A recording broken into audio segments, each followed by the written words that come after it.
नमस्कार. तुम्हाला ही रेसिपी माहीत आहे का? आणि तुमच्याकडे या रेसिपीला काय म्हणतात हे नक्की कमेंट करून सांगा. पण त्याच्या आधी हा व्हिडिओ शेवटपर्यंत बघा. तर इथे मी मूग डाळ धुवून स्वच्छ घेतलेली आहे. तर ती आता मी कुकरमध्ये टाकणार आहे शिजवण्यासाठी. तर त्या शिजवण्यासाठी आपल्याला पाणी लागणार आहे 1 ग्लास आणि मिरची आणि 1 टोमॅटो. तर मी इथे हे वरणासारखं शिजवून घेणार आहे. तर तुम्हाला थोडाफार अंदाज आलाच असेल की मी बनवणार आहे चकोल्या. ह्या पश्चिम महाराष्ट्रातील सातारा कराड भागातील एक पारंपरिक आणि अत्यंत लोकप्रिय पदार्थ आहे, जो डाळ आणि गव्हाच्या पिठाच्या तुकड्यांपासून बनवला जातो. हे एक पौष्टिक आरामदायी जेवण असून ह्याला वरणफळ किंवा चकुल्याही असे अनेक नावाने ओळखले जाते. हे चवीला उत्तम आणि बनवायला सोपे असते. याला गुजराती भाषेत दाल ढोकली सुद्धा म्हणतात. आता इथे कुकरमध्ये मी जसं सांगितल्याप्रमाणे टोमॅटो, मिरची आणि मीठ टाकून मी हे कुकरला लावून 4 शिट्ट्या करते. तर 4 शिट्ट्यांमध्ये किंवा 3 शिट्ट्यांमध्ये शिजून जाते डाळ. तर चकुल्या हे एक पौष्टिक आणि संतुलित आहार आहे, ज्याच्यामध्ये प्रोटीन असल्यामुळे हे एक उत्तम समतोल आहार आहे. आता इथे बघा, ही मस्तपैकी डाळ शिजलेली आहे आणि आता मसाल्यासाठी खोबरं आणि लसूण घेतलेलं आहे.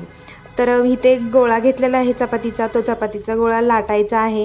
याची चांगली चपाती करायची आहे पातळ, आणि याचे असे चौकोनी आकार किंवा डायमंड आकारमध्ये काप करून घ्यायचे आहेत. ह्या चकोल्या पचनास हलक्या असतात. हे सहज पचणारे अन्न आहे, त्यामुळे आजारी असताना किंवा हलका आहार हवा असल्यास हा उत्तम पर्याय आहे. यासाठी कमी तेलाचा वापर केला जातो. इतर अनेक पारंपरिक पदार्थाच्या तुलनेने चकोल्या बनवण्यासाठी कमी तेल किंवा तुपाचा वापर केला जातो. हे एक 1 पॉट मील आहे, म्हणजे गव्हाची पोळी आणि डाळ वेगळी बनवण्याऐवजी हे एकाच पात्रात तयार होते. त्यामुळे वेळ वाचतो आणि चवही छान लागते. आता आपण एक पॅन घेतला आहे. त्या पॅनमध्ये थोडंसं तेल ओतलं आहे आणि जिरे मोहरीची तडका देणार आहे. तर आता याच्यामध्ये मी थोडीशी कढीपत्ता टाकते आणि हिंग टाकणार आहे, कारण की डाळ असल्यामुळे आपण हिंग टाकणार आहे तिथे. हे एक उबदार आणि आरामदायी, जसं की पावसाळ्यात किंवा थंडीच्या दिवसात गरमागरम चकोल्या खाणे आरोग्यासाठी खूप चांगले मानले जाते. चकोल्यामध्ये तूप घालून खाल्ल्यास त्याची चव आणि पौष्टिकता अधिक वाढते. ते तुम्ही आपल्या चवीनुसार करू शकता. मी थोडंसं आता इथे हळद टाकणार आहे आणि ओलं खोबरं वापरलं होतं मी इथे. तुम्ही खोबरं कोणतंही वापरू शकता, सुकं किंवा ओलं. तर ओलं खोबरं घेतलं आहे आणि लसूण याची पेस्ट मी टाकली आहे. आणि आता इथे चांगलं परतून घेतल्यावरती आपण त्याच्यामध्ये गरम पाणी व्हायला टाकणार आहे. हे पाणी चांगलं उकळू द्यायचं आहे. त्याच्यामध्ये नंतर आपण जी शिजवलेली डाळ आहे ती डाळ टाकणार आहे आणि ह्या चकोल्या, ज्या काप केलेल्या चकोल्या आहेत त्या चकोल्या त्याच्यामध्ये टाकणार आहे. तर एकदम अतिशय चविष्ट हे पदार्थ बनतो.